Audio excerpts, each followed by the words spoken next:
I'm Max Dalton, and in this video I'll show you how to save a website in Safari as an app icon on your Apple iPhone or iPad. And to be clear, this is what this process looks like if you're using iOS 26 or newer.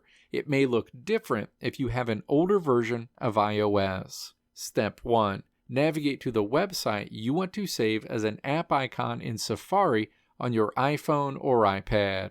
Step 2. Tap the ellipses icon in your Safari address bar to open a menu, and then tap Share in this menu. Sharing options are displayed.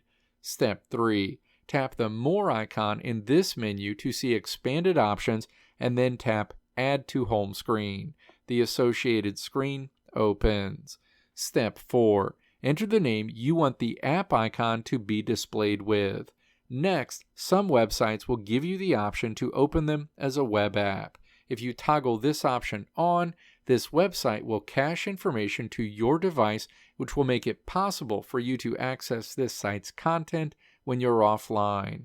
Additionally, sites you set up to open as a web app will open in a full screen view without the Safari address bar controls. Alternatively, if you toggle Open as Web App off, the app icon that gets created on your iPhone or iPad home screen will just open up this URL in Safari, and the site won't be accessible while offline. Step 5. Tap Add when you're done. That app will immediately be added to your iPhone or iPad home screen. And again, if you choose to create a web app, it will open in a full screen view in Safari without the address bar. Let me know if this video helped you out in the comments below. If you liked what you saw here, click the video links on the right side of the screen to check out another video.